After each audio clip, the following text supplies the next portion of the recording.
Por exemplo, o balé é uma dessas coisas. Eu fiz balé quando eu era criança.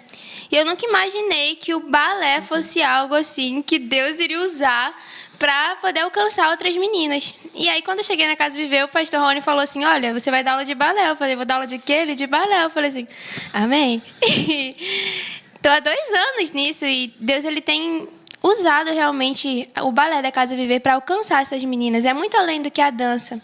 E eu acho que esse é o ponto principal. É muito além do que o que se vê, né? É a intenção. Então, ali no balé, provavelmente eu nunca vou formar uma daquelas meninas para o Teatro Municipal ou para a Bolshoi, por exemplo. Mas eu sei que ali dentro estão sendo formadas meninas que vão entender o valor que elas têm em Deus, o quanto elas são preciosas em Deus, sabe? Então, assim, o balé é uma dessas coisas. Outra coisa, o PG com as mães. Hoje eu lidero um grupo de mães. Eu falei assim, Deus, mas eu não sou mãe. Mas eu sou Deus. Eu falei, amém, então. Eu não sou mãe, o Senhor é Deus. Parece que o Senhor está ganhando. Então, assim, são desafios que Deus nos dá e nos comunica. Ano passado eu comecei liderando mães no projeto. E um desafio enorme. Mães que não conhecem de fato o Evangelho. Semana passada, na verdade, retrasada, eu cheguei, Vitória, para poder contar para elas sobre a Arca de Noé. E eu queria fazer um paralelo muito simples, que para quem é crente de igreja, assim, é por isso que eu falo que às vezes a gente tem que se despir.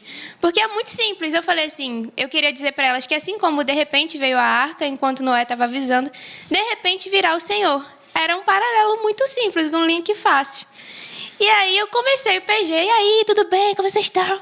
E elas, não, tô bem, graças a Deus. Eu, que bom, né? E aí, perguntei, e aí, vocês conhecem a história da Arca de Noé? Aí uma virou para outra e falou assim, Arca de Noé. Não é aquela novela da Record?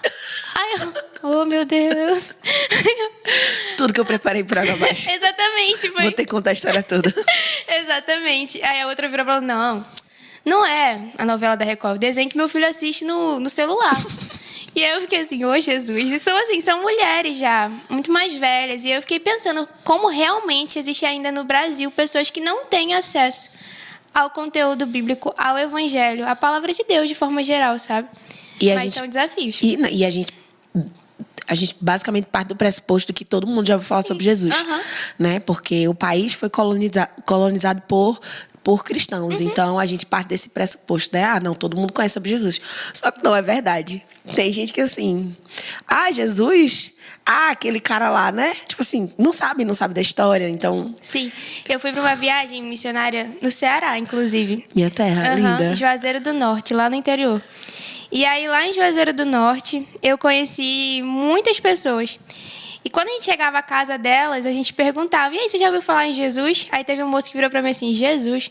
Não foi aquele que levou uma coça? Eu falei assim, não é bem assim. Sim, levou, mas não é só não isso. Não é bem assim.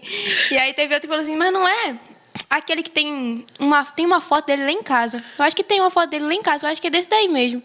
E assim, senhorizinhos que realmente não sabiam a história de Jesus dentro do Brasil.